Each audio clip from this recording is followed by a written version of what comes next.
Welcome back to another episode of the Fifth Quarter Podcast. I'm your host, Marcus Jones, the Blood Cowboy, coming to you live from Memphis, Tennessee. And preseason week 1 is in the books. We're looking ahead to preseason week 2. So we got a lot to discuss. Joining me tonight, a longtime friend, longtime follower, diehard Cowboys fan, probably one of the most knowledgeable guys I know. So Jeff, you see him in the comments all the time. Now you get to see him on your screen. So appreciate you joining. What's up? No problem. All right, guys. So as you know, this is an interactive show. So if you are watching out there, feel free to put your questions in your comments in the chat. I will try to highlight as many as I can. I normally get all of them, but if I don't get them, just charge it to my head, not to my heart. This show is fueled by Fifth Quarter Nation. You don't have to leave me any stars. You don't have to send me any donations. All you got to do is put those comments in there, and we'll try our best to get to them. So we got a lot of topics to discuss tonight. First off, we'll start off with preseason game week 1. But before we get to that, shouts out to everybody who's watching on YouTube. Make sure you guys have hit that subscribe button if you haven't done so already. And also, if you haven't done so already, go over to Facebook, typing in DC4L, hit that like button, join that group. We're about 25,000 strong right now, diehard Cowboys fans. We have a very strong admin, no hate speech, no bullying, just an overall safe space for Cowboys fans to talk Cowboys football. We are in the middle of fantasy football right now. So if you want to learn about fantasy football, or if you think you're an expert and you want to test yourself against Cowboys fans from around the country, feel free to join one of the fantasy football groups. So if you want to do that, you can contact Amanda, and she'll get you guys in the fantasy football group. Looks like we lost Jeff, so hopefully he'll come back in a minute. Also, for you guys who are watching from Facebook, if you could, please hit that like button. Also, go over to YouTube, type in Bluff City Cowboys, hit that subscribe button. Help me on my path to 1,000 subscribers. And for those of you that are watching on X, we would love to hear your thoughts about everything we talk about. You guys have been very loyal in following us. Join us on Facebook. Join us on YouTube. If you join, let me know you're coming from X. I would love to give you a shout out. Let me know your thoughts about everything we're talking about. Got another longtime viewer, Lee Harrison, joining us. Lee Harrison, thank you for joining as always. What's up, Lee? All right, so let's go ahead and get into it. Views are still going up. So one more thing, if you're watching from Facebook, please feel free to share this broadcast. Share it to your personal page. Share it to your favorite Cowboys Facebook group. All right, guys, let's go ahead and get the show started. We'll start off first talking about preseason game week 1. So I just have a few notes that I put together, and then I kind of let Jeff kind of go off his thoughts. I just got pretty high level thoughts about the game. We'll start off on offense first. So on the offensive side of the ball, before we go, shouts out to Marlo, Jeff's brother, another longtime Cowboy fan.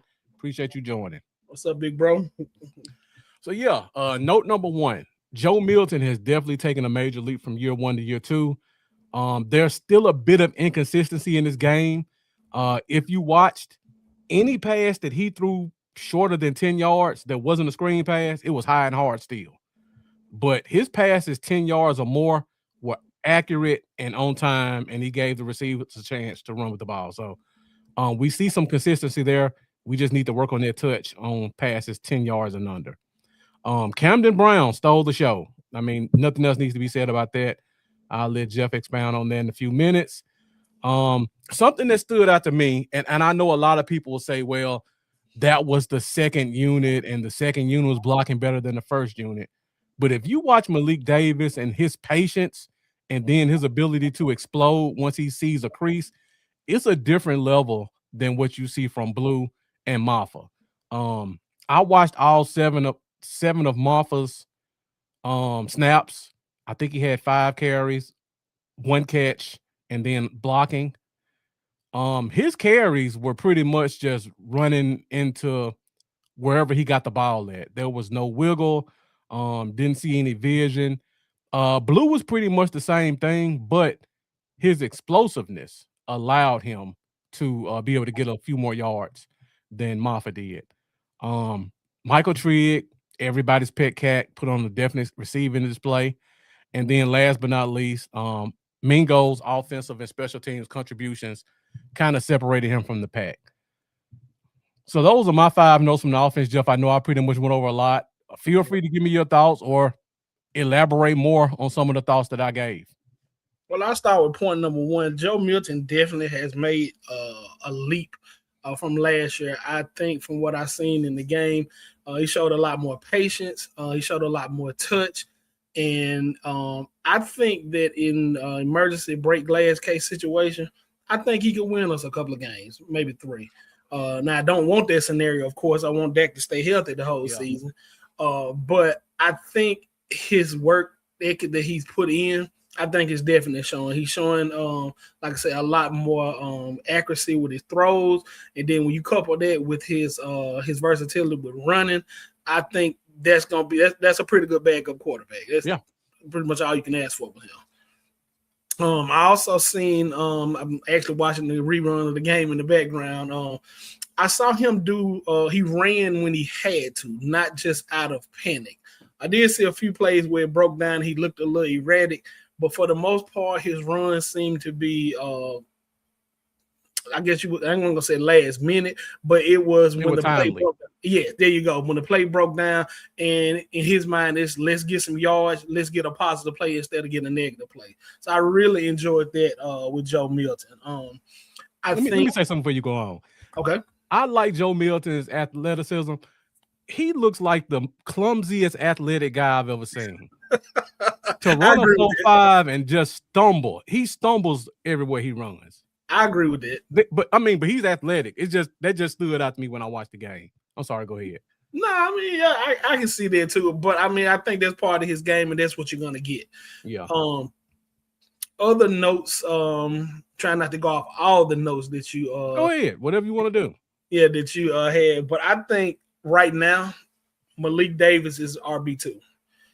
I don't think it's any question about it. And I know we're going to get to this down the line, but I think Phil Moffa is going to be on the practice squad. And I know that's what some of our fans don't want to hear because we fall in love with the guys we draft. But if you look at Malik Davis' patience, as you mentioned when he run, imagine him running behind the starting offensive line. I actually had to look twice because I didn't realize he changed his number, and he kind of reminded me of the guy that used to wear number 20. And I had to do a double take.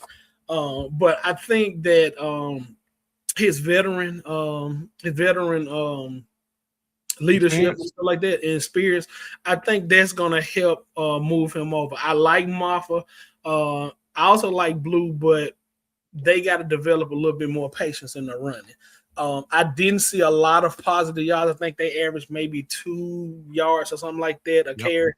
But then you had Davis come in, he averaging 4. So same offensive line, same scheme.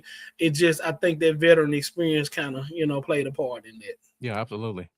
Also on offense, I tried not to get too excited, but I was really, really happy with what I seen with Jonathan Mingo. Okay. I didn't expect you to say that, but go ahead.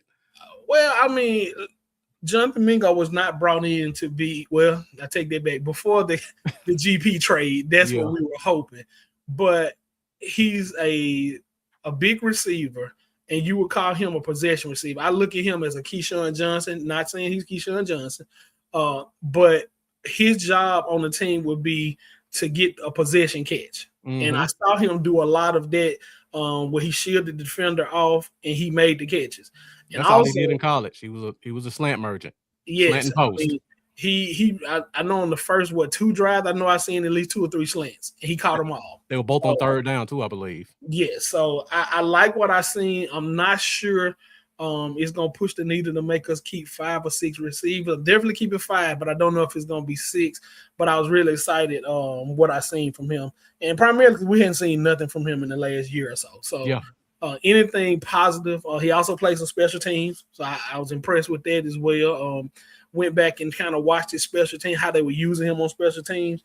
Don't think he's going to be your starting special teams guy, but it's good to know that he has that ability to play special teams. Mm-hmm. Um, Last thing I think I noticed on offense, the last couple of shows you had, you were kind of concerned with backup center. I Yeah. think the center did pretty well.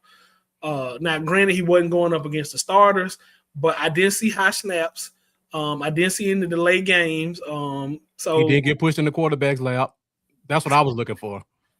yeah, I mean, and pretty much with a center, that's all you can ask for. So Yeah. if you don't get those things, I think you can work on some of those other traits. So I think, on the offensive side, I think that was pretty much a lot of the stuff that I saw that I like. I also like Michael Trigg.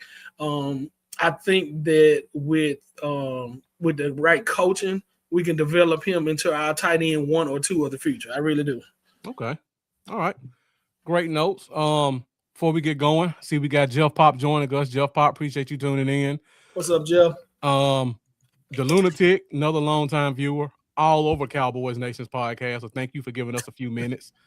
I know you're only going to be here a few, and then you'll probably pop into 2 or 3 more. So thank you for giving us a few. Another longtime viewer, Shane Odom, asked the question: is CD struggling in camp with non-catches? As far as we've heard, I don't think he's been struggling with drops. Not with the highlights I've seen. No, yeah, they've been in tune. Yeah, from what we've seen. and I think CD is just throttling down. He don't want to overdo it in camp. He really want to save it for the season. So, but the highlights that I've seen, I hadn't seen a drop. Yeah. So yeah, we got a lot to look forward to once we see the starting offense. All right, let's go to the defensive side of the ball. I got a few notes there. So I don't know if this is in my notes, but one thing I want to say is everybody knew their assignment. And that's something we definitely did not see last year.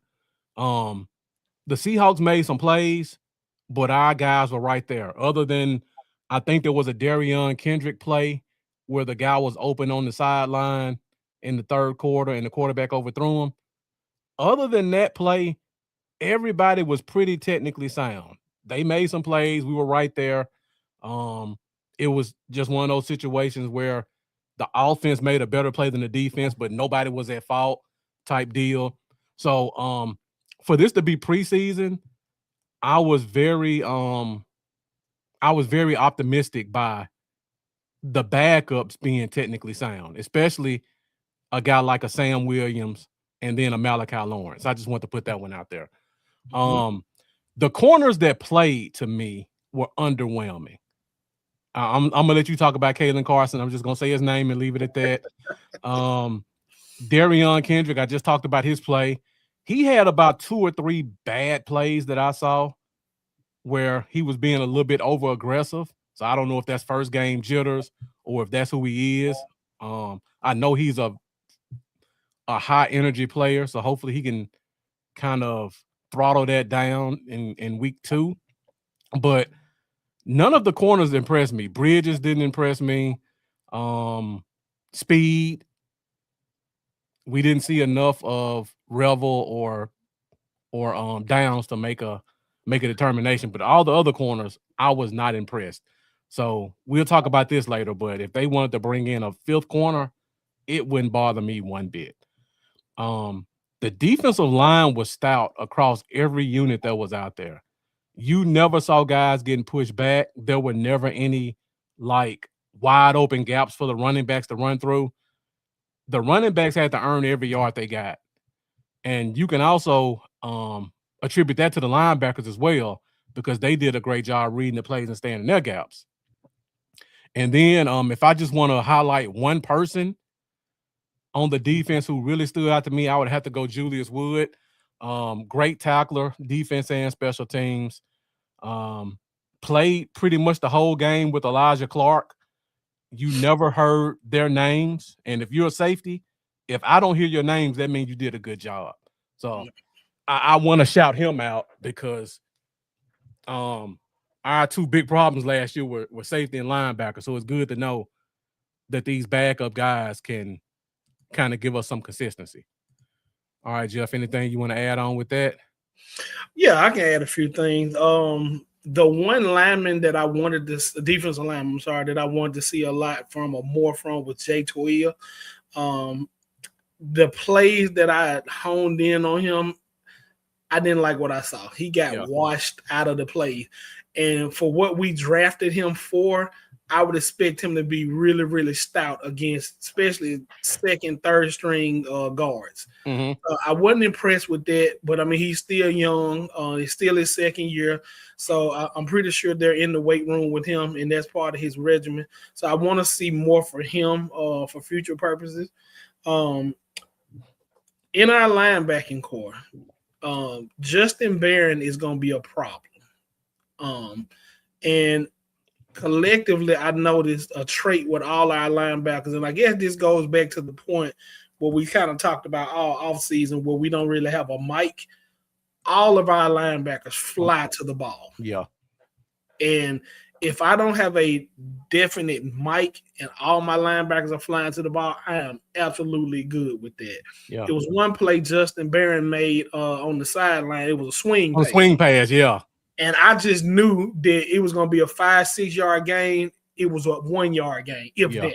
He got that when the ball was there, yeah. Yes, his closing speed is ridiculous. So I think that with him, and I think with some of the other rotations, he's definitely going to carve out a good spot on the starting or rotational piece. I like that.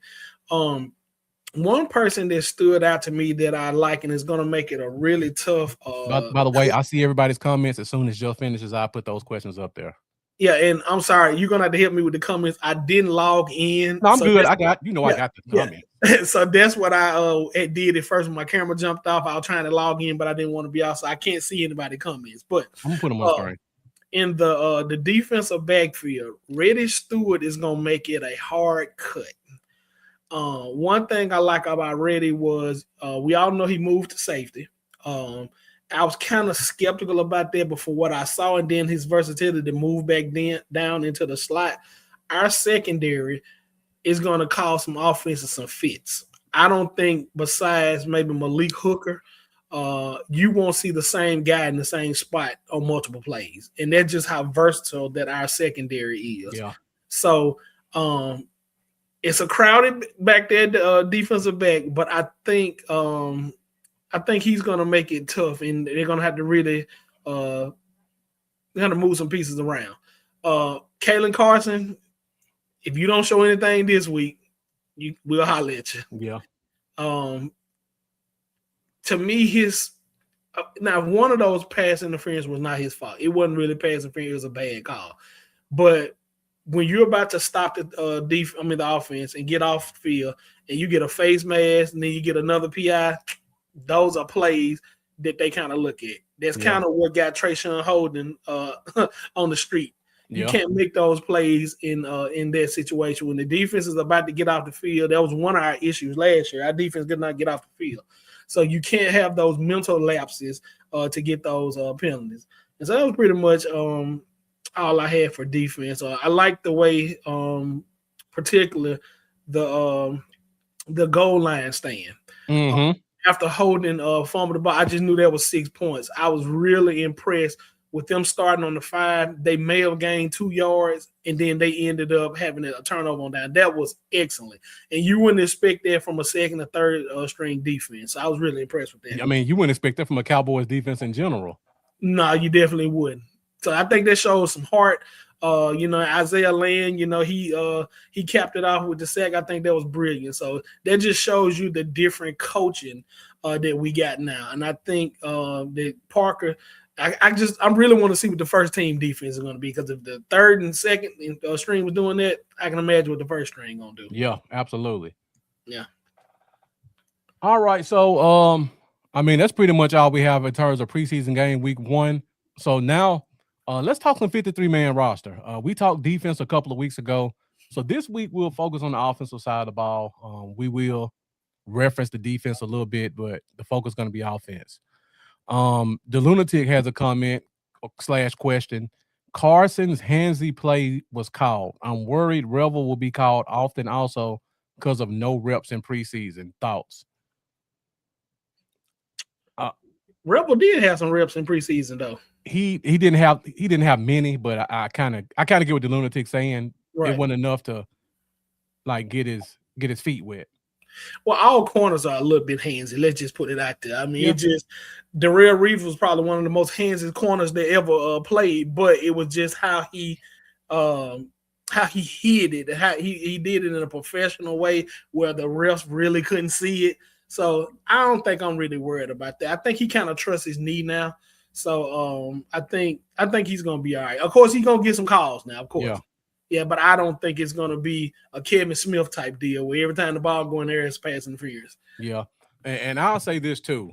I got 3 things. Number 1, in practice, he's going against arguably 2 of the top 5 receivers in the league, Right. and then arguably the fastest wide receiver in the league. Mm-hmm. You're not going to see that every week. We may see that Rams. Who else?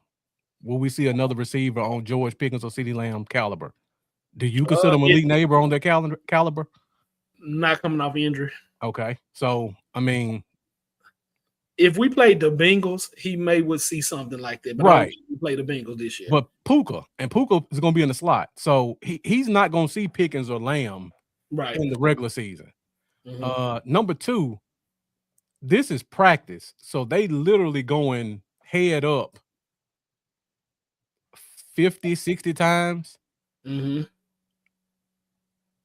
And you know it's a pass, and you can't sack the quarterback, so you getting, when it would be 3 seconds, the quarterback getting 5 or 6 seconds. So I can kind of understand that. I don't think it's going to be as bad as you think, the lunatic, because of those 2 things. If you got if he's guarding Odell Beckham Jr. or Juju Smith-Schuster week 1, I'm not concerned about him being handsy. Yeah. And then week 2 with the Commanders, I don't even know who their number 2 receiver is. Treylon Burks. Okay, I'm not concerned about that either. Right. So, I mean, it could come into play, but I just think the talent level and then the fact that it's practice and the quarterback gets 5, 6 seconds without being touched to throw the ball kind of makes him have to hold at the top of those routes a little bit. And also to add to that, Christian Parker is a defensive back guru. Mm-hmm. If he noticed that's being a trend, he's going to pull him to the side and coach him a little bit more on that. And he may already be doing it. So that's why I kind of trust this coaching staff to kind of correct that problem if it, start to become one. In practice Monday, he made them wear oven mitts. Like, not oven mitts, but like those big mitts where they can't get a grip on nothing. So they have to cover like that. Right. For a period of the practice. Yeah. Let's see, any other comments? I saw your comment, Lee. I gotta find which one you are. All right, the other comments are 53-man roster. So let's go ahead and get into that. Okay. The lunatic, we're gonna hit both of your questions really quick once we talk 53-man roster. So when it comes to 53-man roster, there are a couple things I want to make everybody kind of aware of in terms of how teams put their rosters together. Because I think there are some misconceptions that they get out there, and fans will be like, there's no way this guy's going to be available or this guy's going to clear waivers. Number 1, all players with less than 4 years experience must go through the waiver process. So if you're a player and you're basically on your rookie deal, if they cut you, you have to go through waivers. I see your question, Shane Odom. I'll get to that in a second also. Number 2, if a team claims a player off waivers, that player must get added to their 53-man roster. Now, I'm saying all this because it's going to lead to something once we start talking about some of these players that Jeff and I think are going to get cut and some of y'all won't agree with. Number 3, if you're a player with 4 years experience or more, you immediately become a free agent. So that means if there's a player who's been in the league 5 years, we can cut him, do what we got to do. You know how we do our IR stuff, get that cleared up, and then tomorrow we can sign you to the roster, or we can bring you on the practice squad and we'll pay you $600,000. if you're a veteran. Number 4, a player that's placed on the IR must be added to the 53-man roster first. So if knock on wood, we've been pretty healthy this offseason. But if they decide to IR Devin Moore, who hadn't really practiced, they can't just put him on IR. They have to put him on the 53, wait 24 hours, finalize their 53-man roster, and then put him on IR. So he has to take up a roster spot. But then they just added an exception 2 years ago where you can designate 2 players that you can put on IR without being on your 53-man roster. So that one kind of gives you something to play around with, and we saw Dallas do this the past 2 years. So those are kind of just the rules to know when we start talking 53-man roster, and it'll help kind of explain some of the stuff Jeff and I are about to get into. All right, before we move forward, Shane Odom has a question. What is your take on Donovan Ezaraku? Do you think he's in Shotty's doghouse? I'm assuming you're going off of the Von Miller signing. I don't think that has anything to do with Ezaraku in particular. I just think he's a veteran. He was available for cheap, and they pounced on it. You think he's in the doghouse, Jeff? Nah. If anything, I was looking at some video today. I see he got into a scrimmage with the whole Saints team, and I like that. I like that. That means you got a little dog in him. Mm-hmm. I think with Von Miller, with bringing him in, it's just to help mentor him. You got Ezaraku, who was a rookie last year. You got Malachi Lawrence as a rookie this year. I mean, you need somebody that's going to mentor those guys. And what better person to mentor him than a future Hall of Famer that, as he said in his interview, he can roll out the bed and get 9 sacks. Yeah. So, I mean, I love the move bringing him in. And then also, it's a break glass in case emergency. If something happens, well, Ezaraku or Malachi Lawrence, and I go with Lawrence more than Ezaraku, is not progressing at the level that they think, well, then you got to plug and play with Von Miller. So it's a low risk, high reward move, and I like it. But I don't think it has anything to do with Ezaraku being in the doghouse. Yeah, I agree. Yeah. So this kind of answers your question, the Lunatic. Do we carry 5 or 6 wide receivers? We carry 5 last year, and I want extra depth. So when teams put together their 53-man roster, typically they have kicker, punter, holder. Those 3 are usually off to the side. And then from the remaining 50, they normally go 26 defense, 24 offense. So based off of the past 15 years of history, I assume they're going 24 offensive players. And as of right now, this is where I have the breakdown at. 3 quarterbacks, 4 running backs, 4 tight ends, 8 offensive linemen, and 5 wide receivers. Now, when me and Jeff start talking, these numbers are probably going to change a little bit, but this is kind of where we have a preliminary projection. Right. I want to go on record by saying I don't agree with 4 tight ends. I don't either, but I think the Cowboys might do that. But once we start talking about some of these other positions, some of these positions are going to get cut short, and I think tight end will be the first one. Right. All right, so we'll start off with the running back position first, since we got another one of the Lunatic's questions up there. So, in my opinion, 4 running back spots. We have 2 guys that I think we all kind of agree. I know Jeff doesn't like it, but not at all. But I think Lepke and Javonte Williams are secure. And then we got 4 guys that are on the bubble for those last 2 spots. So going back to the Lunatic's question, and again, this is an interactive show. For those of you watching, make sure you hit that like button. If you have any questions or comments, feel free to get in the chat, and we will put your questions up here. If the Cardinals cut Benson, is he better than our running back 3? Yes. Me and Jeff had this conversation last night talking about the show. Right. I could probably named 6 teams who are going to cut a running back who I would take over any running back we have other than Malik Davis. And Trey Benson and James Conner are both on that list. Mm-hmm. I like Roshan Johnson. I would consider Frank Gore Jr. from Buffalo. I think Isaac Guerrero from the Niners may get cut. And there was another running back. I can't think of the name. But yeah, those guys, I would be paying close attention to what happens with them because right now they're projected as the fourth running back. And those teams have two really good running backs. So, like for Dallas, we have to keep four because we got a bunch of question marks behind our starter. But if you got a team like Arizona who drafted Jeremiah Love top 3, and then you sign Tyler Algier, those are two bell cow running backs for any team in the league. Your number 3 running back really don't matter. Your number 4 definitely doesn't matter. And James Conner doesn't play defense. Your number 4 running back got to play defense. So to me, he's going to be the obvious cut. He means special team guys. Yeah.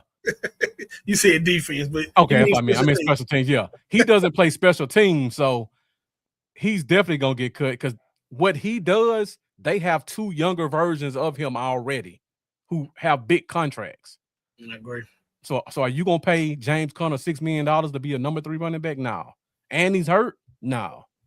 So personally, I think Dallas is they just playing around right now, waiting for James Conner to get cut, and then I think he's going to be on the team. So I personally think our 53-man roster is going to be 3 running backs. And then we sign James Conner after final cuts. What are your thoughts, Jeff? I agree with that. Thank you, the Lunatic. That's what I was thinking about. Caleb Johnson from Pittsburgh. That's the one. That is who you name. Yep. You did name him. I agree with that. I would love to have one of those just as a little insurance. I don't want to run Javonte in the ground, and I don't think Blue's quite ready yet. He's improved, but again, looking at his preseason tape, a lot of his runs and Maffa runs were the same.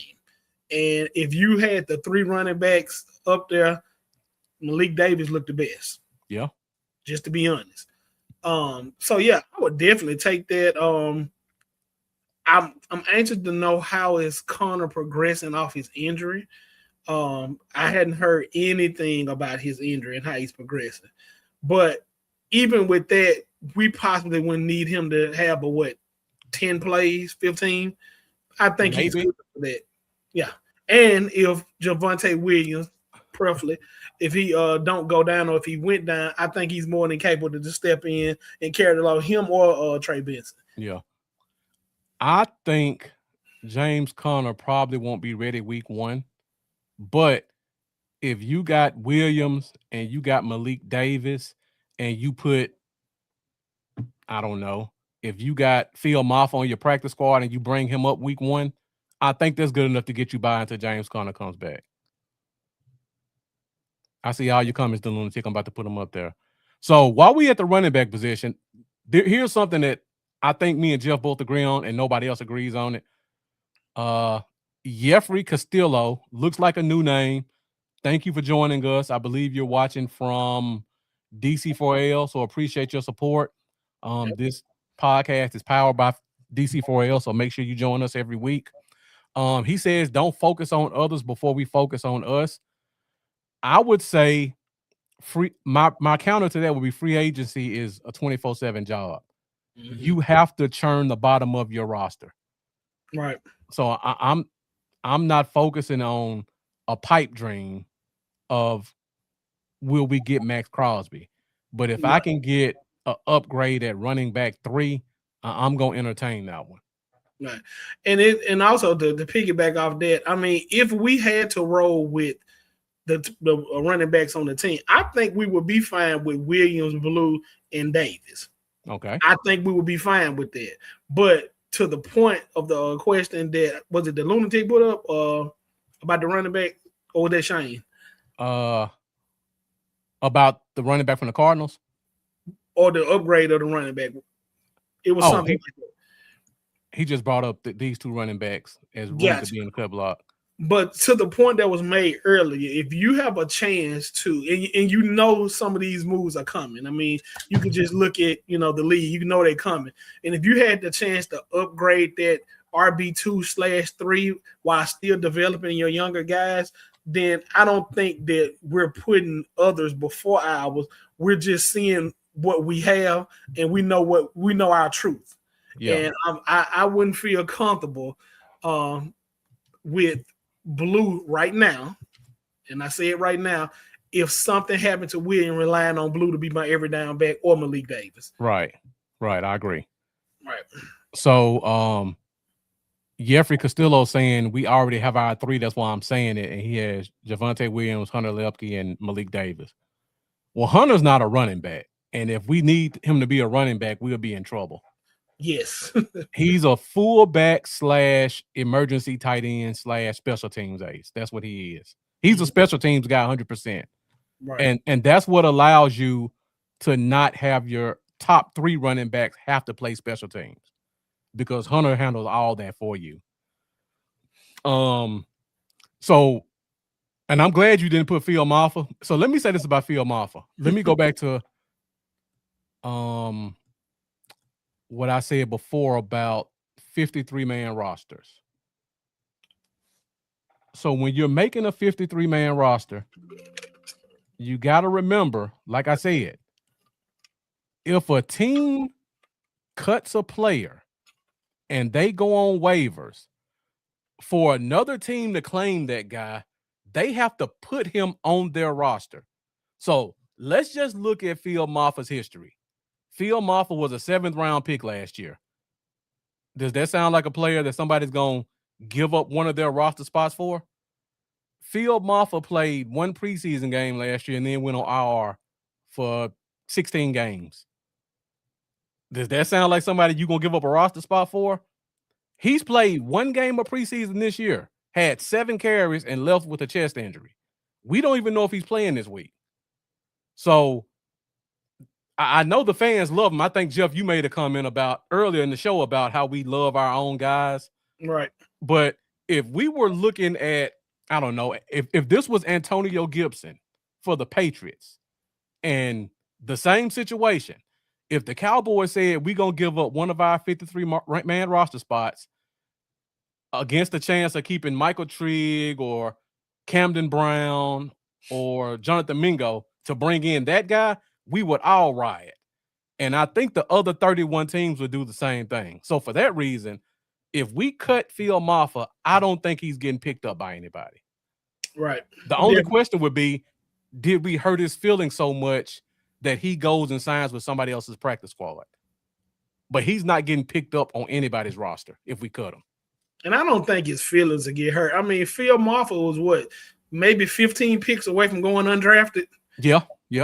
He was glad to get drafted in the 7th round, if it's just from a money standpoint. So I don't even think that it would be a feelings hurt thing. I mean, we took a chance on a 7th rounder. Yeah. I mean, we gave him, the opportunity. So I think that he would be more than happy if we cut him and we called him back and say, hey, we want to bring you on the practice squad, develop you a little more, give you another run at it next year, call you up in case of emergency. I believe he would be elated for that. I think so too. And I think if fans really thought about it for what it was, instead of saying, I don't want to lose Phil Maffa because I'm just a fan of the story, they would probably see it the same way. Right. Jeffrey Castillo brought up the comment about offensive line to protect Dak. We are both in agreement with that. And that'll lead us to our next position that we'll talk about, and that is actually offensive line. So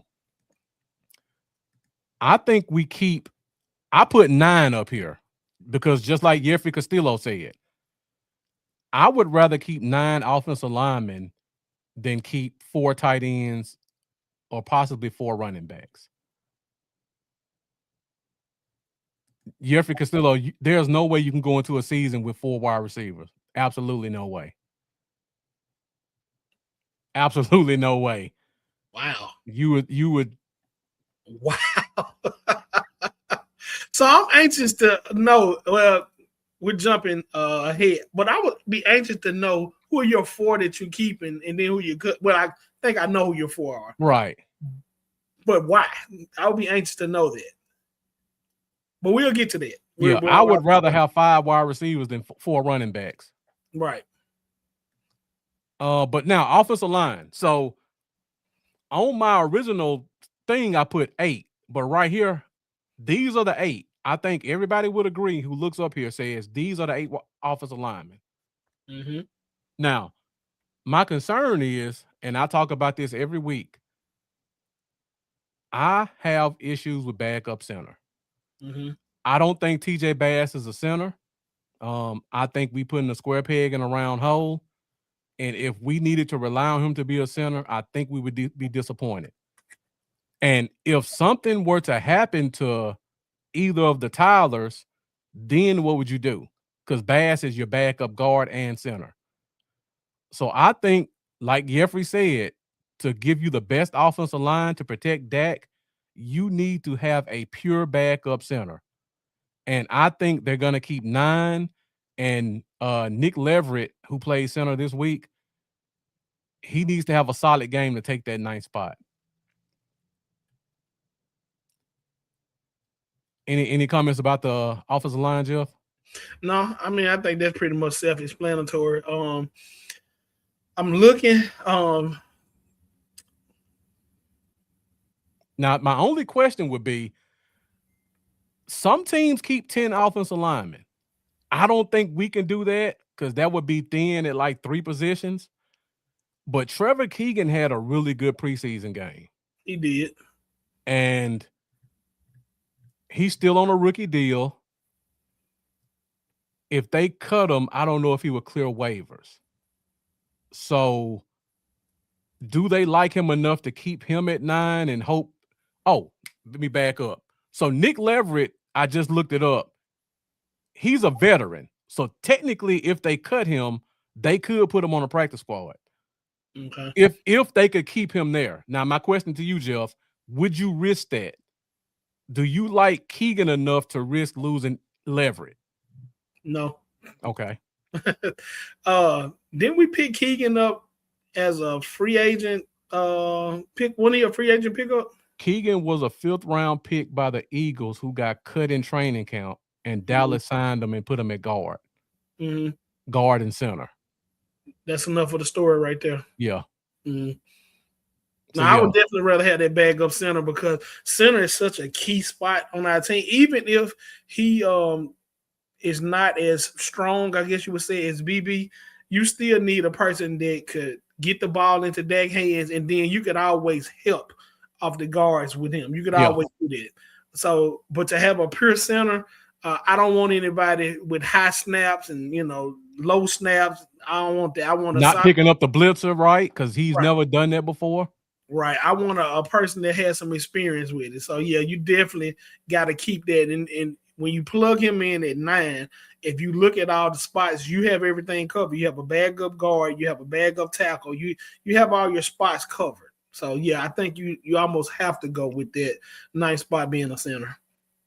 The Lunatic asked the question, are you worried we have not been able to develop 4th, 5th, 6th round offensive linemen since we whiffed the last 6 to 7 years? I would say I'm giving the new coaching staff grace. They did a good job with Cooper Beebe.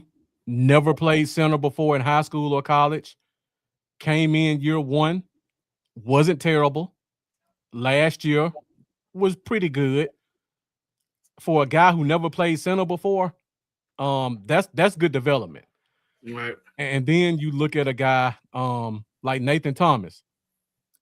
Kind of inconsistent right now, but last year he was looking pretty good. He was almost pushing for a starting spot. So I'm giving them a little bit of grace with Clayton Adams being our OC and an offensive lineman guy. So we'll see what happens with a guy like Drew Shelton. And let's address the elephant in the room. Although we've seen or heard good reports, they've been really talking good about Tyler Guyton. And if he plays half as good as they're talking about, I think we're going to be all right. And that's a testament to our coaches being able to develop players. Look at Brock Hoffman that left last year. We developed him pretty good, and I wish that was a pick we could have. I mean, a player we could have back. Yeah, he covered so many spots on our offensive line. Yeah. So you're right. They did project him as a center, but you got to remember he never played center. So he was a projection, as in you bring him in for a year and train him and hope you get a center out of him. Nobody expected him to be the day one center. He beat out Brock Hoffman outright. Right. And you got to put a lot of that on Clayton Adams. Right. All right. So we talked about the offensive line. So now let's go ahead and knock this one out. Quarterback position. Okay. Now, the rules for quarterback say when you get your 53-man roster, you can carry your third quarterback as an emergency guy, but you have to keep him as your third guy. Do you think they take a chance of cutting either one of these guys and put them on a practice squad? If they do, I think they would do Sam Howell. And the reason being is going back to those rules. He doesn't have to clear waivers if you cut him. You can just cut him and say, Sam, we're developing our roster. Stay at home for 24 hours. Don't answer the phone. Eat some cake, ice cream. We'll call you Thursday, and we'll have you back on the squad. Yeah. Dallas always have those spots and positions they can play with. So I think that's one of those positions they can play with, especially because of his veteran status. My only concern with that is I don't think you mess around with center. I mean, with quarterback. Because it's only 40 quarterbacks in NFL. And if you have a guy in your preseason training camp who learned your playbook and they performed it well, you may not want to risk losing them to somebody else. That would be my only pushback. But I agree. If it's anybody, it's definitely Sam Howell, because you can cut him and then put him on your practice squad. Let me check his salary out, because this is going to make the difference. And then if we were to lose him, we would just be looking for, in this case, an emergency third-string quarterback. I don't think that would be too hard. But you still got to get a guy that can learn your playbook. Yeah. You're doing that with the hopes that he will never have to play, but I get it. I get it. I just think that that's one of those spots they can play with, because once Sam Howell, a free agent, signed, he was. So that means nobody else had him on the team. So that's true. That's a good point. That's why I feel like we can play with that. But I mean, hey, they might like him well enough to say we don't want to risk it. Let's keep him on the active roster. So his salary is 1 year, $2 million. So if he were to go on the practice squad, let me see what's the most you can pay a practice squad player. I think it's $600,000. Okay. So let me check to make sure.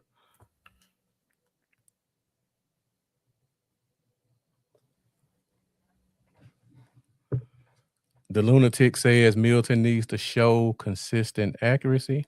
I agree. Lost my mouse. There we go. I agree with that, the lunatic. But if you look at the progressions that he's made, somebody's been working with him. If you look at last year compared to this year, it's totally different based off that one game, of course. We'll see some more this Saturday.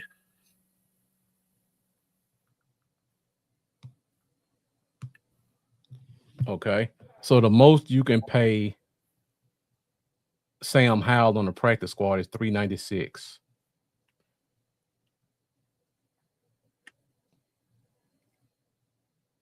So if somebody came and offered him a contract, I don't know if he passed that up. That'd be my only concern. But like you said, nobody came knocking in March. So, and to my knowledge, no one has had an injury at quarterback in preseason. You're right. So those are things they're going to look at. Now, that could change in 2 weeks. Yeah. Somebody could have an injury to a backup quarterback, even a starter or something like that, and Sam Howell may become a want then. But as of right now, I don't think so. Or you have a coach who was one of Sam Howell's old offensive coordinators, and they got some young quarterback in who just not grasping the playbook, and they don't feel comfortable with him. And they're like, look, I just bring Sam Howell in for a year, and we'll develop this guy on the practice squad. That could happen too. Yeah, it could. So yeah, you got to pay attention to those contracts when you look at stuff like this, because a guy like Phil Maffa, the money's not that different, practice squad or 53. Mm-hmm. But for a guy like Sam Howell, 2,000,000 and 400,000, that's a big difference. Yep. Bridgewater retired again? Yes. Wow. Yes. How many times can one player retire? Yeah, and I think he was playing for, was it the Detroit Lions? Uh-huh. Well. Yeah. good job, the lunatic. Let me go see if Sam Howell got some experience with their OC. Yeah, because I don't know who their backup is right now. It was Teddy Bridgewater. I'm talking about who their third string quarterback was. I guess I would say that. But yeah, he did just retire again. Okay. Hey, Jameis Winston may get cut. I would definitely take him for 3 games. Oh yeah, for sure. That's 500 yards passing. Let's look at the Lions depth chart. So yeah, now that you bring that up, that's a team you got to watch. They signed Josh Dobbs. They good. Oh yeah, they good. Yeah. All right. So somebody asked a question about wide receiver. Faith first. Looks like a new name. So thank you for joining. Let's talk about the wide receiver position, because we had quite a few questions about that. Okay. This is gonna be interesting. A lot of back and forth on this between 5 and 6. All right, I got to put the big screen up for this one because I don't have the small one. Is this it? Nope, that's tight end. I know I got my receiver slide up here. There we go. All right, so going back to Jeffrey Castillo's comment, we pretty much all know who 1, 2, 3, and 4 are. There's no question. Right. Now, the 5th guy is the one that's gonna be kind of up for debate. And Faith first asked the question, are you cool with letting Camden Brown walk? That's the $1 million question going into week 2 preseason. Jeff, where are you at right now on that one? Because you can make a legitimate argument for Brown or Mingo. A resounding no. Okay. I'm not letting Camden Brown go at all. If anything, I've been going back and forth with this 5th or 6th receiver. Because again, I like what I saw from Mingo, but I think with Brown's contract, he's younger, his athleticism. I'm gonna pause when I say this, but I think he's the makers of what George Pickens could be. I see a lot of George Pickens in him. Mm-hmm. I don't want to lose that talent there, because we have a history of giving up talented guys and then they go on somewhere else and they be superstars. Yeah. But Lord forbid anything happened to George Pickens. If he got hurt, I feel like Camden Brown can step in right in that spot and do the same plays, not to the same extent, but he can do some of the same things George Pickens can do. So I would not put him out there, especially after that one-handed grab in the end zone. Nah, you can't put him out there at all.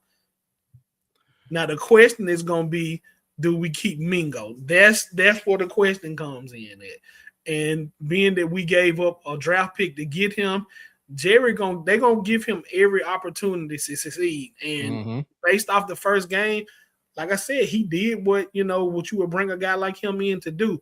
I just don't know if it's going to be enough to make them keep 6 receivers, because Camden Brown is not going anywhere. So this is my concern. And I agree. I don't think Camden Brown's going anywhere anyway. But, and you watch the show, I preach this all the time. Special teams matters. Right. Lamb, Pickens, Flournoy, and Turpin are not playing special teams. You cannot have a wide receiver core where not a single guy contributes on special teams, because if you do, you have no speed on your special teams. So you gotta have a wide receiver, a corner, and a safety who's gonna contribute. If not, Remember when we saw Mingo have to chase down that guy last week? Mm-hmm. If you don't have a Mingo right there, that guy scores a touchdown Right. because there's nobody with any juice to catch him. So Right. my question would be, can Camden Brown play special teams? Now, I think his offensive performance is good enough to keep him there. And if he can show that he plays special teams, he's a gunner, he plays on kickoff, they may roll with 5 and then hope Mingo clears waivers. But if he's not showing you anything on special teams, there's no way you can roll with these 5 wide receivers. You got to bring Mingo back. And I'm gonna give y'all this one. It's gonna be a harsh reality, but I'm telling you right now, we see it every year. Camden Brown is gonna be inactive for more games than he plays. If we keep 6 wide receivers, you cannot have him active and he doesn't contribute on special teams. So I think they're gonna keep 6. Camden Brown's gonna be inactive unless a George Pickens or a CeeDee Lamb gets hurt, and you have to bring him in to kind of give you the offensive juice like you talked about. Mm-hmm. But outside of that, he's gonna be inactive quite a bit. So I think you have to keep Mingo here. And if you keep 6, then we got to go back and look at some of these other positions and figure out where do we go short at. I already know. So let me go ahead and put it up here then. I'll let you start this one off. I know you've been waiting for this one all night. Yep. Let me see if I can find I'll give y'all a hint. We going to the tight end position. All right. So, like I was saying, if you keep 6 receivers, you got to go short somewhere. Mm-hmm. And I think the spot you go short at is tight end. And the reason for that is because we talked about running back. Hunter Lepke is going to do everything you need for special teams for that position group. Mm-hmm. And he's going to play some tight end. So you don't need 4 or 5 tight ends because Lepke is going to be running back, tight end, special teams. Right. All right, Jeff. Who do you think is the guy who, if we go short at tight end, who do you think is the odd man out? Schoolmaker. Seriously, I know I give Schoolmaker a hard time. He just don't fit what we like. What does Schoolmaker do that Spanford, Ferguson, or Tree can't do? He's a lesser version of Brevin Spanford to me. That's why Brevin Spanford passed him up. Exactly. So obviously he's the odd man. I never agreed with the draft pick in the first place. But if cutting Luke Schoolmaker makes me keep Jonathan Mingo, sign me up for that every day, all day. Because you got Jake Ferguson that can block and receive. You got Brevin Spanford that's a pretty good blocker. And great blocker. Yeah, he shows some decent receiving skills. But if you got Michael Trigg as your third tight end, you don't even need Brevin Spanford to catch a pass. You just need him to block. Yeah. So I think that's a no-brainer. If you need a third blocker, you just put Hunter Lepke in at tight end. There you go. So again, what does Luke Schoolmaker give us that none of these tight ends give us? Right. And again, if they told me I can keep Mingo if I cut Schoolmaker, then it is what it is. Schoolmaker should have never been a second-round pick in the first place. So it is what it is. Now, I would definitely try to trade him first. Yeah. I don't know if any teams need a tight end, but injuries happen. But I would definitely try to get something for him first. But it will obviously it's a Schoolmaker. It is no debating that. Yeah. So like the lunatic said right here, I would call Pitt up and offer Scooney for a 7th to send him back to the guy who drafted him. That's a great idea. I would do that tomorrow and let DJ Rogers play the whole third game. And speaking of that, the lunatic made another comment. He was visible a lot. If all you need Schoolmaker for is blocking and special teams, why are we wasting the spot for him? Like, I don't get it. He's your third tight end. We got 2 tight ends in front of him that can block. So it's not like he's your blocking guy. The other 2 guys are blocking guys. And then DJ Rogers can block. And So Jeffrey Castillo says, so Luke and DJ gone. DJ Rogers was an undrafted rookie. Mm-hmm. He's not making any catches in the preseason, I don't think. All he's doing is blocking. So if you cut him, he's going to clear waivers. You can put him on the practice squad, and you can call him up for up to 3 games to come in and be a blocker. Mm-hmm. And if you have an injury somewhere, you can call him up and put him on the roster. Right. So, yeah, absolutely. I think they're going to put Rogers on special team. I mean, on practice squad. They're going to roll with Ferguson, Spanford, and Trigg. And then, like Jeff said, I don't know what's going to happen to Schoonmaker, but I don't think he's going to be here. Yeah. And you're definitely not going to play that game with Trigg.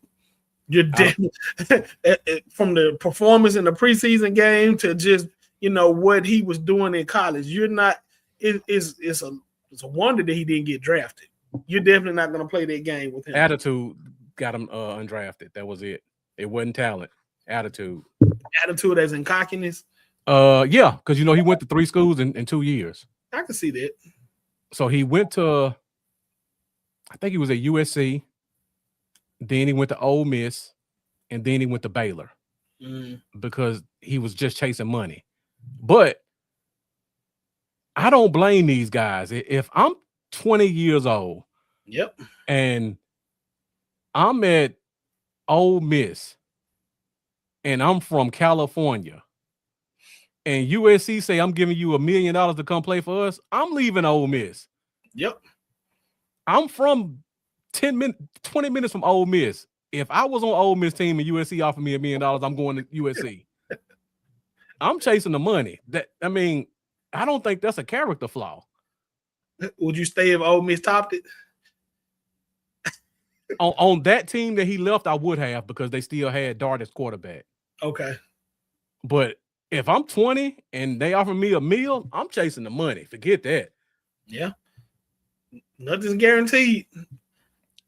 The Lunatic says, what was Trigg's minor injury? I don't know what it was. I would have to look into that after the show.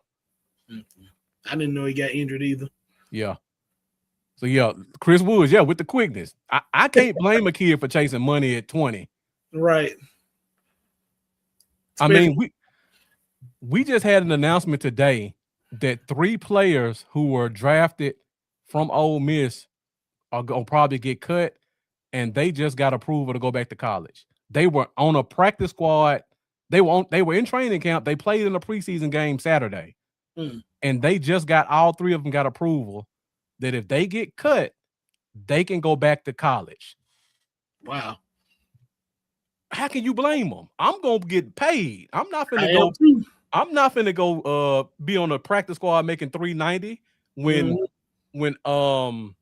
Lane Kiffin gonna offer me $1.5 million to come to LSU for 1 year. And probably all you doing is playing football. You're not going to class. Exactly.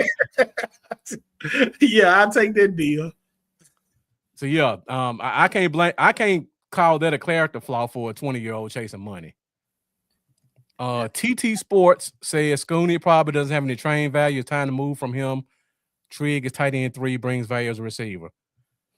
I think Schoonmaker may have some value, even if he don't.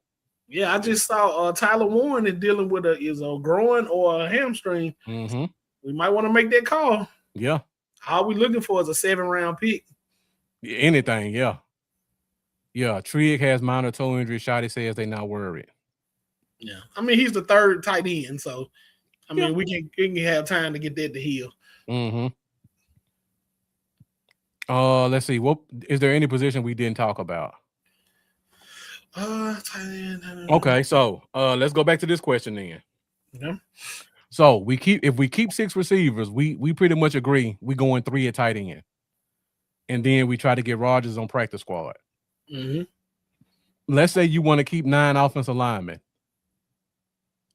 2 questions. Would you value the 9th offensive lineman more than the 6th wide receiver? That's question 1. Okay. So if you had to choose between Mingo and Trevor Keegan or Nick Leverett, I would value the offensive lineman. Okay. We got to keep Dak healthy. And that's our most prized possession on the team right now. Because our team, if that get hurt, looks a whole lot different.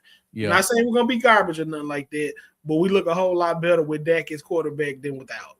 Yeah, that's going back to Yandy's comment. Jeffrey's comment a few minutes ago about got to work on the offensive line to keep Dak upright. So yeah, I agree with that. The thing is, I don't think we will have that decision to make. I think it's so like right in front of us. I mean, it's obvious. There's no way we're going in with that many tight ends. There's no way. Yeah. I think that's just obvious. Now, the question then becomes, do we have a spot on defense that we want to go long at? And I know we're not talking about defense tonight, that we would want to use that last roster spot up for. I don't know. I think if we did, it would have to be in the linebacking core, because I think that our secondary, outside of Bland and Durant, to me, everybody else is so versatile that they can play multiple positions. I would agree with that. So I would think if it was a linebacker that we really, really wanted to keep, that would be the position that we would have to play with for that. Yeah. Good question from the Lunatic. What you think about switching Shelton and Thomas from one side to another? Why not earlier? So I don't know if you know this, but and I think I may have brought this up to you when I was watching the game. Drew Shelton played left tackle in high school and college. He ain't got no strength, so you don't want to put him on the right side. But he started at right tackle last week. And Shotty said, after watching last week's game, we're going to shake up the roster. So they put Shelton at left and they put Nathan Thomas at right. So what do you feel about that? I wouldn't have a problem with it. I think Nate is a better right tackle. I think Nate at right tackle could take Terrence Steele's spot, just to be honest. I agree with that. I like the ability for him to play left if we had to, but if I had to choose, I'd put him in his more natural position of right tackle. Yeah. And just talking about Drew Shelton, he never played right tackle before. That was an experiment. He's a rookie. Put him on the left side, let him learn there. Yeah. Put him where he's comfortable. Right, because Nate Thomas was a right tackle coming out of college. So I didn't get why they put him at left. He's not. They pretty much said Tyler Gaines won the job. So why are you even putting him at left? Right. Let's find out who your best backup left tackle is. Yep. Let's see. Jeffrey Castillo asked the question, based on last week's practice with the Saints, how crazy you expect the next preseason game to be? So they don't play the Saints in preseason, thank goodness, but they do play the Cardinals, which is another team that we have some history with. I don't expect the fights to roll over into that game. I think it's going to be super competitive. Let's talk a little bit more 53-man roster, and then we'll go into the next week's game. So I got a couple of questions. You guys have really been bringing it in the comments, but I would love to get your thoughts on a few of these questions I do have. So if we go back to the 53-man roster rules, if you remember, I told you guys earlier, a team can take two guys, put them on IR, and they don't have to be on the 53-man roster. So you can put them on IR, bring them back after 4, 5, 6, 10 weeks. The Cowboys are known for this. Who's the offensive guy you think they do that with? If there's an offensive guy you think they want to keep on the roster, but they don't want to give him a roster spot, who do you think that is? You asking the I'm asking the chat, and I'm asking you. The offensive guy that we could use the mysterious injury tag on, that we want to keep around. So it can be a guy that you don't want to cut and you want to keep around, or it could be a guy where you want to add another guy to position. You want to go short at a position, but you don't want to 100% lose the player. So, like, let's say, for example, we want to keep 6 receivers, right? But we got to go short somewhere. And that's what position would you put a guy on IR so you can bring him back later and still retain him? Would you do Phil Maffa 2 years in a row? Is that the guy? if we had to do that 2 years in a row with Phil Mafia, it's time to move on. I agree. That would be my answer too. Yeah, it's time to move on. That's what the lunatic said. I would put Mafia again, but yeah, I gave you one free check last year, partner. You can't get two of them. I would have to go with somebody on the offensive line. Okay.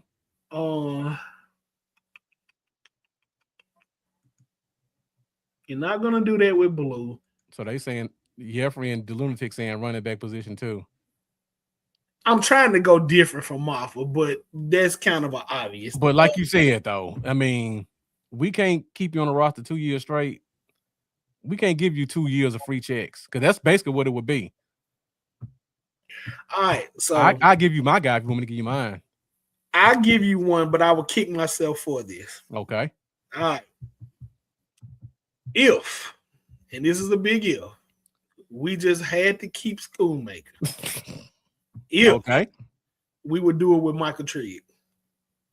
If we had to keep Schoonmaker. So you wouldn't do it with Schoonmaker, you do it with Trigg. Oh, I would definitely do it with Schoonmaker, but I'm saying if they feel a loyalty to Schoonmaker because they drafted him in the second round. Okay. And they see the talent in Trigg and they want to keep him around, I can see them doing it with him. Now I wouldn't agree with that, but I can see them doing it with him. Okay. I was leaning towards Drew Shelton, but that's only if Nathan Thomas beats him out right for the swing tackle spot. I think he will.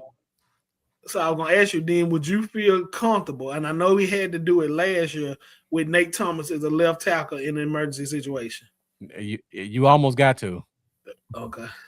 You almost got to. I mean, I don't think Drew Shelton's ready either, though. That's my point. So you get to keep him around 4 weeks. You get to let him watch from the sideline, see how fast the game is. Then week 5, week 6, maybe you can get him in the weight room a little bit longer. Mm-hmm. Work on his technique. Let him see a real game, and because right now it's basically just you practicing against your guys, so you can't really teach real world stuff to a rookie. Right. But if I bring him in and week 1, you can watch Justin Thibodeau going against Tyler Guyton, and I can show you what you should have done. I think that'll help him a lot. Okay. So I would lean Drew Shelton for my guy.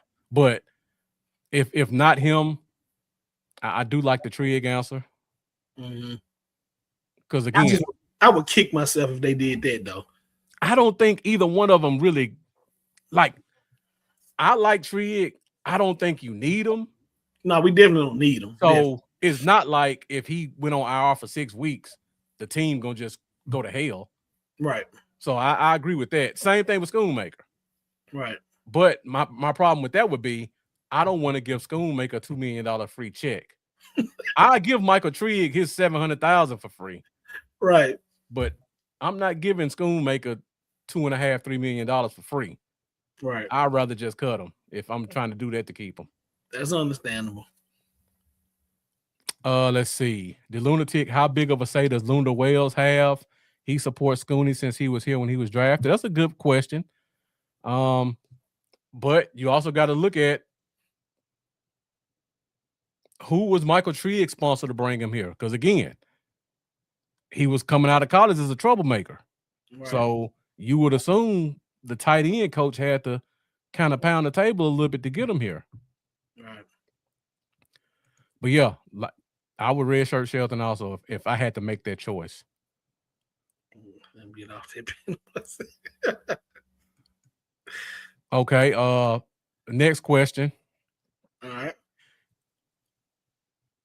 I think we already kind of talked about this one, but who is a guy that you want to keep who's a veteran who wouldn't clear waivers that you kind of call them, tell them we're gonna cut you, wait 24 hours, and we're gonna try to work something out on the roster? Who is that guy you would call? So 2 guys I would do. Okay. It's got to be a guy that's 4 years now. Is Lepke 4 years before I answer this? No. Okay, so I can't use him. That would have been the one I would have used, but no. So if that's the case, I would use the long snapper. Okay. What? Okay, if you had to choose an offensive guy, then who would that be?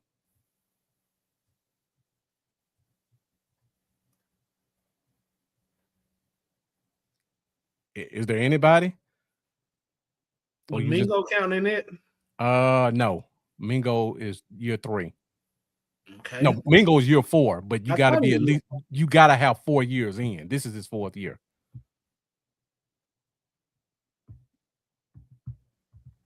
So couldn't Sam Howell count for that Sam then? Howell will count. Yeah. Yeah.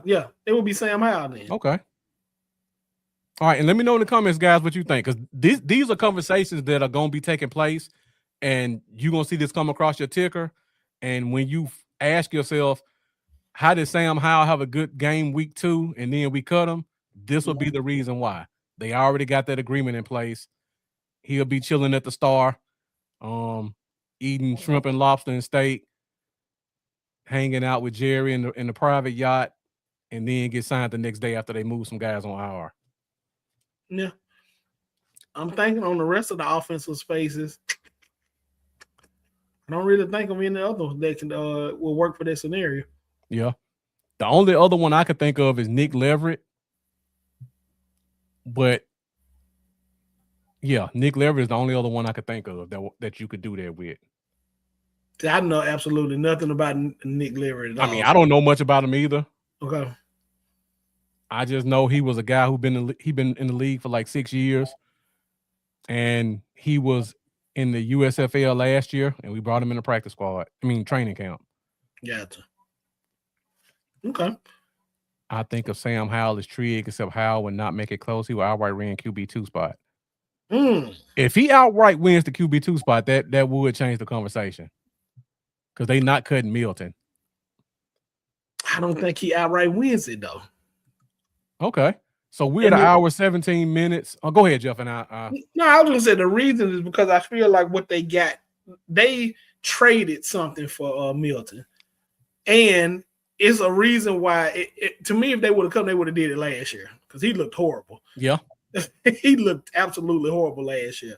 But I think with the improvements that I've seen so far, again, I'm going to be watching the game Saturday to try to get some more insight on this. I just don't think he would be the guy they would play with. I think Sam Howell was a guy that they pulled off the couch, and that's the guy they can play around with. Although, you know what I'm saying, he did look good in the preseason game, and he could possibly win us a couple of games. Yeah. But I think Milton could do the same thing. And I was wrong about that. You're right, Jeffrey Castillo. We do play the Saints the last game, but the last game, anybody who's going to make the team is not going to be on the field. I can tell you that right now. So it won't matter what happens in that game. So Schoolmaker will be the starting tight end for that game. Gotcha. Schoolmaker will probably be gone by the end if he is going to be gone. Right. That would be a DJ Rogers playing the whole game situation. Mm-hmm. All right, so let's talk about week 2 before we get out of here. The lunatic, is this a fact or is this your opinion? So I guess my first question would be, Jeff, let's talk about some positions. Okay. Who do you think starts at quarterback against the Cardinals? I would like to see Milton, like lunatic just put up. Yeah, Sam Howell started last time, right? He did. Okay, he did. So you got to switch it. And then I kind of know what Sam Howell is going to bring. I mean, we played against him in Washington. I want to see more of Milton because if he wins the RB2, quarterback 2 position, if something happens to Dak, I want him to A, have that confidence to go in and play with the starters, and B, I want him to furtherly fine-tune what I've seen this far. So I definitely want to see him start. I want him to get as many reps because I believe that Joe Milton just be hyped. That's what I believe. When he get in the game, he excited, and I believe that's why the balls are settling on. I want his nerves to be settled because if something happens, we need him to play. Yeah, I agree. So I want him. I want to see how. I actually wouldn't mind seeing him the whole game and let Sam Howell play the whole third game. So I think the Cardinals are going to play some starters. So he's going to see a few starters in that game. Mm-hmm. So man, let's go to the running back position then. And Kurt Whitmer, as soon as I was going to that question, Blue started last week's game. Do you think they give Davis the first run this week, or do they give it to Maffa or Blue again? I think they need to give it to Maffa. I don't really need to see too much more of Davis. Okay. I would feel okay with him as a starting running back if something happened to Javonte. Okay. I would feel okay with it. I want to see what Maffa and Blue gonna do. More so Maffa though. Okay, so you want to see Maffa first quarter, Blue second quarter, and then let Izzy and whoever else take the second half. Right. Okay. I would even go further than that. I would give Maffa a full half. You would give him a full half? I want to see. I want to put it on him and see how he gonna respond. I mean, they damn near did that with Blue last week, so I could see that happening. Yeah, I want to see him in blitz pickup. I want to see him run. I want to see it. Catching the ball. I want to see the whole 9 yards. Okay. Let me ask you this question. All right. Let's say we don't see Maffa until the third quarter again. What you think that says? Cut. Okay. We can see him until the third quarter, and then we see him the whole third preseason game. I'm just going week 2 right now. Okay, all right, gotcha. So if let's say Davis starts the game off, and then it's Davis, Maffa, then Blue, would you be concerned about Blue position at all? Yeah, I would be. I don't think they would cut if they cut Blue. I definitely think we're bringing in a veteran running back. Definitely. Yeah. Okay. But I don't think Blue is in danger of getting cut at all. Okay. I think they like the what ifs with him. And I think they're just waiting to get him in the right position. Because honestly, I want to see him with the starting offensive line, see what he can do on those swing routes when those guys are blocking, and see can he utilize some of their speed. Okay. All right. Let's go to the wide receiver position. Last week it was Marquez Valdez-Scantling and Mingo as the starters. Who do you expect to be our 3 receivers coming out this week? The 3 starting receivers. I want to see at least one more quarter of Brown. Just one quarter. That's all I need to see. Although I don't think we will. You don't? I think he's gonna get a half. You think a half? I think so. Him and Mingo, a half. Yeah. Okay. I think they're gonna let them 2 compete to see if we keeping one over the other or keeping both. Okay, I can roll with it. I definitely want to see more Mingo because I want to see the glimpses of what I saw the first game. I want to see was that just smoke or was that actually improvement on his part. So I definitely want to see him.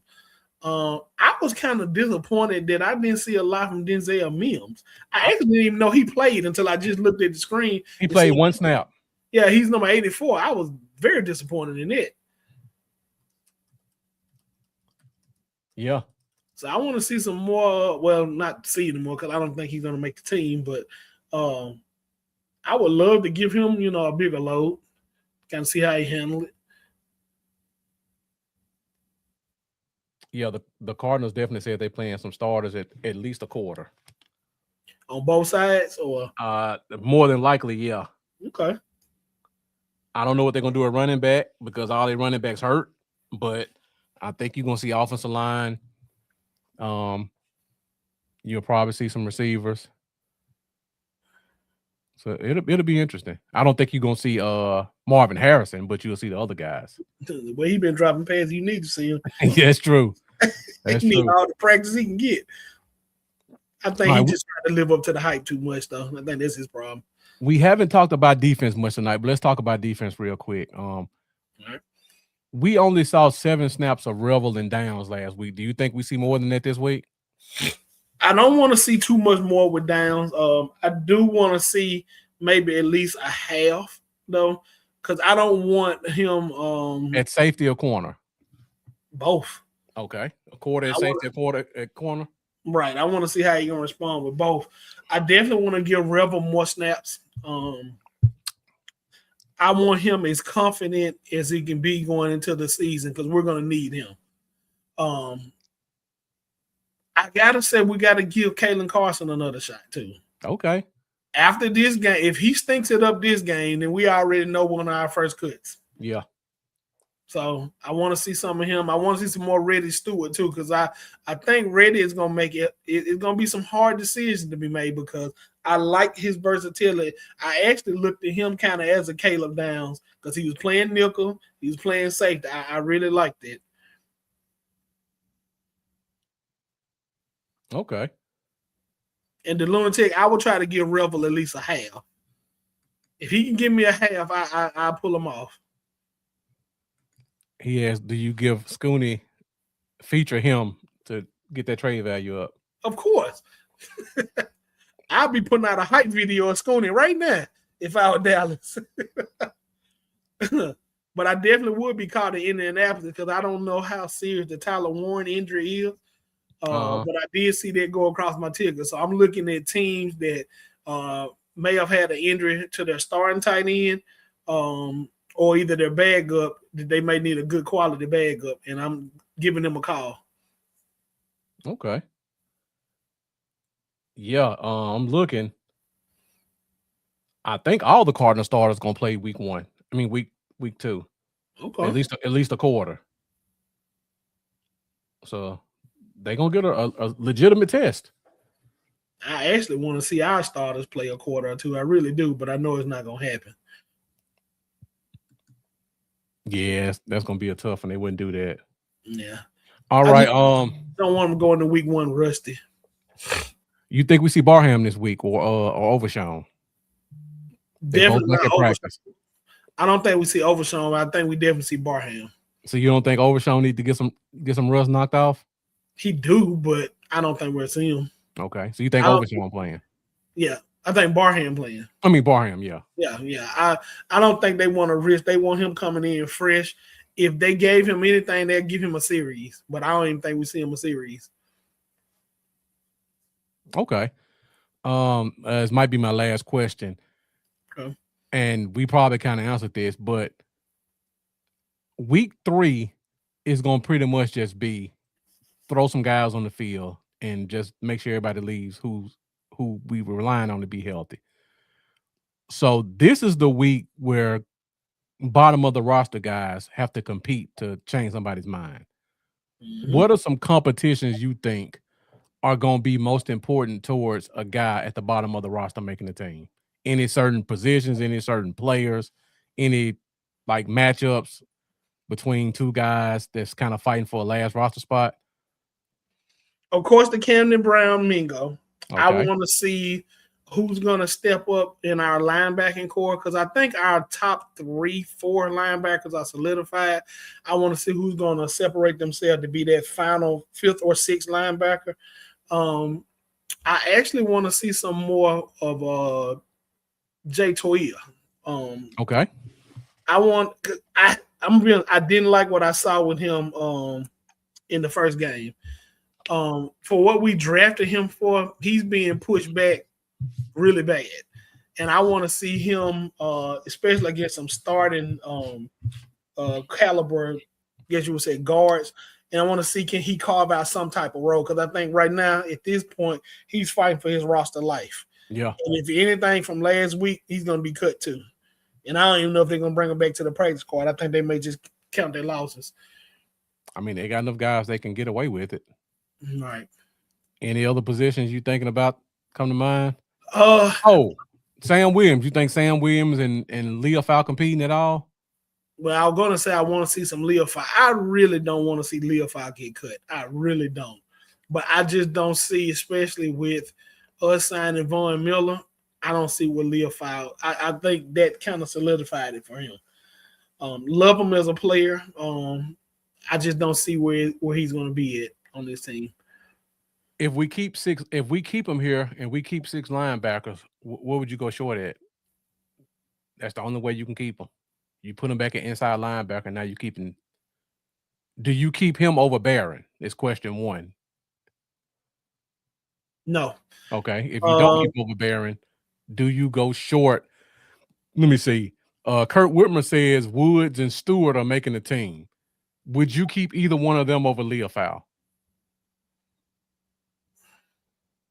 Honestly, yes. I would keep both over Leofau. Okay. So Leofau gone then, basically. Yeah. I mean, I just don't see where his spot is gonna be. Mm-hmm. I love what he plays with, but I mean, one thing I said coming, I said earlier, all our linebackers play with their hair on fire. I can't wait to see D Winters and Barham and who's that other and Overshawn. I can't wait to see them because I feel Yeah. like they all have those same qualities. And that's bad for Leofy because if they all have those same qualities, it's nothing that sets him apart. Uh-huh. And Absolutely. he's not an edge. He's not Yeah. an edge. I mean, it was okay what he did in the game, but he's not an edge. So I think they're just trying to figure out where, last ditch effort to see can they keep him. Mm-hmm. Yeah, we didn't have a plan in preseason. I mean, we didn't have a plan in training camp and OTAs for pass rushers. Mm-hmm. And then since that time, we signed Von Miller, we drafted Malachi Lawrence. So we kind of filled that gap. Now he's expendable. But you did bring up a good point though, because does Sam Williams have any sponsors in the room? Sam Williams was the gunner last week at defensive end. That's all the sponsor you need right there, because you don't normally see a defensive end at gunner. Good point. Yeah, so that's it. I mean, that's the only place he could. So yeah, hate it for Leofy. Somebody gonna get a hell of a player though, because I think somebody just put the comment up that he was a victim of having 3 defensive coordinators the last 3 years. Mm-hmm. I think once he get a solid defensive coordinator that puts him in one spot and say this is what you're gonna do, I believe they're gonna get a good player. I may would call Dan Quinn up. That would be my first phone call. Yep. All right. So we talked about on the offensive side of the ball. Is there a guy, if you want to keep Leofy, is there a guy you would put on IR on defense to open up that spot for him that you want to like keep on the team and you want to bring him back after 5 or 6 weeks?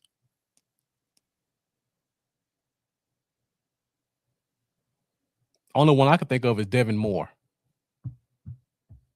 the corner. So I didn't see him in the game, but I have seen him in practice. So that is kind of strange that he's practicing, but he wasn't in the game. Yeah. I want to see is he gonna play this week. Yeah, if he doesn't play this week, you best believe he's going on IR. Yeah, definitely. I can guarantee that one. I can agree with that. Is there a veteran on defense that you would cut and bring them back on the practice squad that you think would take that? I think Reddy would. You think Reddy going to practice squad? I think he would. Okay. I wouldn't want to do that, but I think he would. I was leaning. What's the defensive tackle name from Minnesota? Bullard. That's the one I was leaning towards. Mm-hmm. Because I think his contract is league minimum. Mm-hmm. And if I'm not mistaken, I looked it up before the show started. They gave him a $500,000 signing bonus. His contract was like 1.5. Mm-hmm. So if you brought him back to the practice squad, he only losing like $600,000. Mm-hmm. That's a lot of money for us, but I mean for him at year 13, if he like it here, he can either take that or try to go find a job somewhere else. And if he went somewhere else, they're gonna probably only pay him $800,000. So you can make 6 here or move your family and go make 7.5, 8 somewhere else. Yeah, I can see them doing that with him. I think Reddy Stewart's a league minimum guy too. I just like guys that play with an edge, man. And yeah, to me, Reddy play with an edge, man. He feisty. Like I said, you can play him at corner, you can play him at safety. He can contribute on special teams. I really like him. Yeah. Yeah, that's a max though, the lunatic. That's not guaranteed. The 1.5 was only guaranteed. I think the million's only guaranteed if he's on the roster week 1. And I think the 5 was a signing bonus that he already got paid. I don't think that million is guaranteed yet. And definitely not 2.5. He won't get that.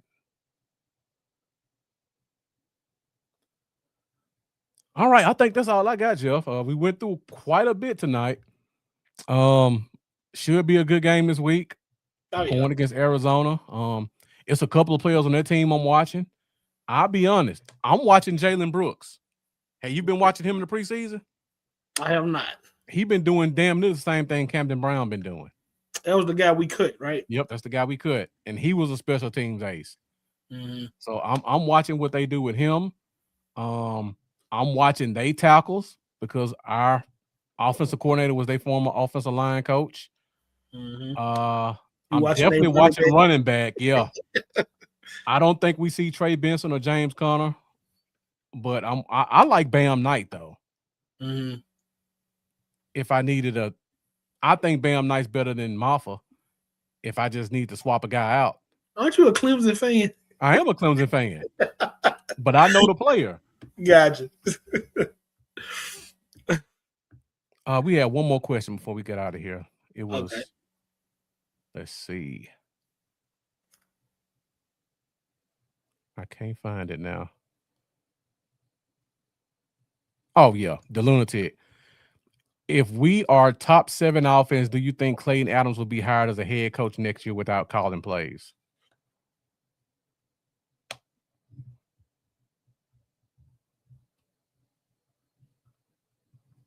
Nah.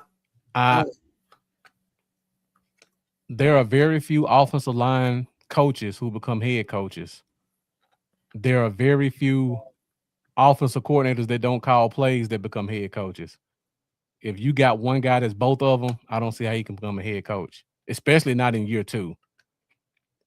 I thought Shotty was calling our plays. He was calling the plays. That's the point. Okay, he's our offensive coordinator, but he's not calling the plays. Gotcha. I mean, look at Eric Bieniemy. They offense been top 3 for a decade, and I don't think he had a job last year, did he? Because the Chiefs just brought him back this year. Right, yeah. He definitely won in the NFL last year. Right, so he was in college, if anything. So, yeah, that's our last example right there of an offensive coordinator from a great offense who didn't call plays. And if I was looking for a head coach, that'd be the first guy I'm looking for just because of his mentality. But if he can't get a job, I don't see how Clayton Adams could. So I want to pose a question to the lunatic. I hope he's still on. Okay. If we are top 3 defense, do Christian Parker get that call next year for head coach? And if he get that call, does Jerry pull that? What was the coach we had that year? Actually, wasn't it Garrett that he paid just as much? Does he pull a Garrett with him and pay him just as much as he paying his head coach? If we are top, no, I ain't gonna say top 3. That's too much pressure. Top 5, top 7 defense. If we go from 32 to 10, I think that's an accomplishment. I'm just curious. I don't think Jerry lets him out the building, but I just wonder, do you think that would be that call that everybody make? Yeah. I think Shotty is so appreciative of getting a head coaching job, he wouldn't care how much Christian Parker made. I definitely don't think he would care. No, he just like being a head coach for the first time ever. Mm-hmm. It wouldn't bother him how much he made. He understand the business. Mm-hmm. He already know they brought Parker in to take his spot. Really? If we top 10, Jerry pulling out the checkbook, we keep. Yeah. I agree. Absolutely. But if our offense is what it was last year, we don't even have to be anywhere near top 10. We top 15, and we got a playoff team. All right, guys. Great show tonight. Hour and 40 minutes strong. Thank you guys for bringing the comments tonight. Thank you to all the new guests who joined us tonight. Hopefully you guys join us again in the future. If you like what you saw tonight, be sure to hit that like button, go over to YouTube, hit that subscribe button, and join us every Wednesday at 8:30 Central Standard Time for the Fifth Quarter Podcast. Next week, we will be breaking down the Week 2 preseason game. We'll probably have some news and notes because guys will start getting cut, traded, or signed from other teams. So we should have a lot of free agency talk. We'll definitely have a lot to talk about from the game. And then we'll probably take another look back at this 53-man roster and see if some guys slid up or down based off their performance. So only got 2 more weeks, and then we're rocking and rolling, getting ready for the regular season. Thank you guys for joining us tonight. Definitely appreciate your support. Before we go, Jeff, you got any last words? No, I just want to thank you guys for having me on the podcast tonight. I've had some technical difficulties, and I supposed to have been on a few times, but I think I kind of got my setup straight. So as the season progresses along, and Marcus need a sidekick or something like that, I plan to be on more often. May even get me a tag name soon. So if you guys got any comments or any thoughts on that, shoot me an inbox and tell me what you think it should be or something like that. I may even start there, but I definitely plan on, like I said, being on more podcasts. You always see me in the comments. This is something that I mark my calendar for every week to be on the podcast in the comments, and something I really enjoy. So I appreciate you guys having me. All right, guys. Thank you for watching. As always, appreciate your support, and let's go Cowboys. I'll see you guys next week.